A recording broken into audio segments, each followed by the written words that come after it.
Selamat pagi anak-anak. Sebelumnya, namo saya Adi Budaya, Namo Budaya. Baik, pada pagi hari ini kita akan belajar bersama tentang Brahma Wihara. Baik, kita lanjut. Nah, anak-anak, Ibu akan bertanya, apa sih itu Brahma Wihara? Ada yang tahu? Baik, jika tidak ada yang tahu, Ibu akan menjelaskan. Jadi, Brahma Wihara adalah sifat batin yang luhur dan mulia, atau tempat berdiamnya makhluk Brahma, makhluk dewa yang telah mencapai kesucian. Sifat ini terdapat dalam diri manusia, baik yang jahat maupun yang baik. Kita lanjut. Nah, jadi anak-anak, di dalam Brahma Wihara terdapat 4 sifat batin yang luhur, yaitu yang pertama metta atau cinta kasih, yang kedua karuna atau kasih sayang, yang ketiga mudita atau perasaan simpati, dan yang keempat UPK atau keseimbangan batin. Baik anak-anak, kita lanjut. Nah, jadi yang pertama itu ada metta. Nah, di sini metta adalah cinta kasih yang universal atau menyeluruh terhadap semua makhluk. Metta di sini bukan berarti cinta kasih yang dilandasi oleh nafsu atau kecenderungan pribadi, karena kedua hal ini dapat menimbulkan kesedihan. Jadi anak-anak, contoh dari metta atau cinta kasih adalah kasih sayang seorang ibu kepada anaknya. Begitupun sebaliknya, kasih sayang seorang anak kepada orang tuanya. Di sini ada juga manfaat dari kita melaksanakan metta, yaitu kita akan mendapatkan wajah kita menjadi berseri-seri. Kita dicintai banyak orang, disayangi oleh makhluk lain, kita dilindungi oleh para dewa, kita akan mudah untuk berkonsentrasi. Dan dengan pancaran cinta kasih, saat meninggal akan terlahir di alam yang lebih berbahagia.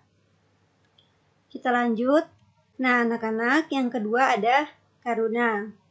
Di sini Ibu akan menjelaskan apa sih itu karuna. Karuna adalah suatu perasaan yang dapat menggetarkan hati ke arah rasa kasihan bila mengetahui orang lain sedang menderita, atau kehendak untuk meringankan penderitaan orang lain. Sang Buddha pernah mengajarkan atau menyarankan agar rasa bahagia bisa ditemukan di dalam hati, sebagai pengingat terhadap penderitaan diri sendiri, untuk merasakan belas kasihan bagi orang-orang yang sedang tak bahagia, dan berharap agar penderitaan orang lain bisa berhenti. Anak-anak, ada yang tahu contoh dari karuna? Baik, jika tidak ada yang tahu, Ibu akan menjelaskan apa sih itu contoh dari karuna.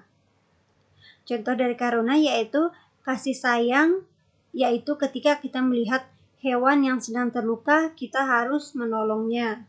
Nah, jadi adapun manfaat dari kita melaksanakan karuna, yaitu seseorang yang penuh kasih sayang adalah lebih halus daripada bunga.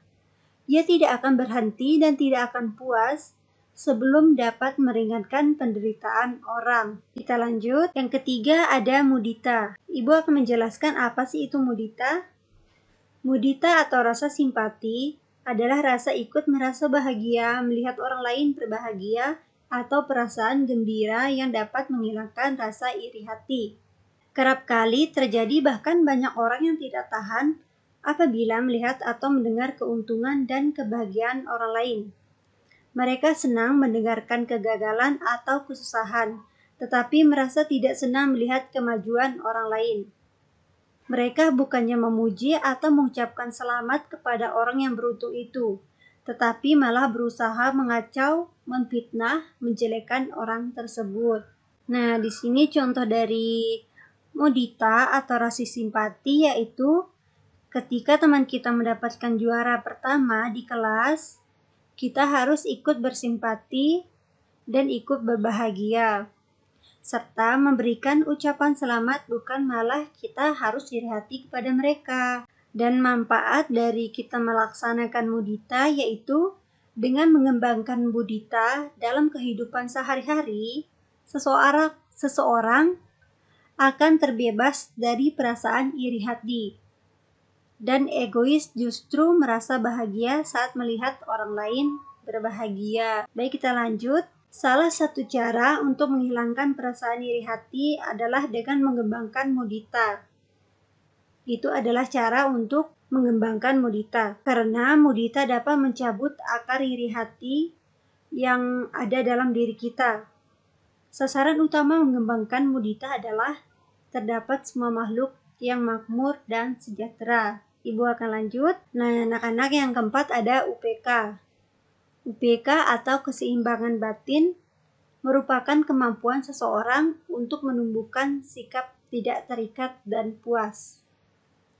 Nah, di sini UPK mendorong seseorang untuk melihat sesuatu secara objektif dan memandang semua orang sebagai sosok yang setara, terlibat di dalam setiap percakapan dengan minat yang sama, dan membuat setiap momen baru sama pentingnya dengan momen terakhir.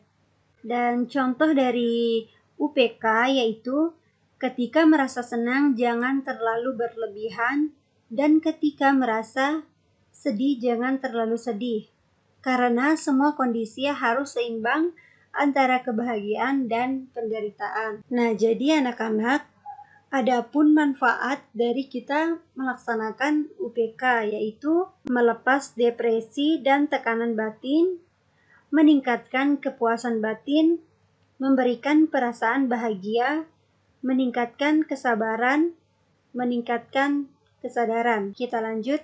Di dalam ajaran Brahma Wihara terdapat 4 keadaan batin yang luhur, yaitu cinta kasih metta, welas asih karuna, turut berbahagia mudita, dan keseimbangan batin UPK. Umat yang beragama harus mempraktikkan cinta kasih metta kepada diri sendiri dan kepada sesamanya. Nah, sekian, terima kasih. Pelajaran kita hari ini sudah selesai. Ibu ucapkan selamat pagi. Namo Sang Hyang Adi Budaya. Namo Buddhaya.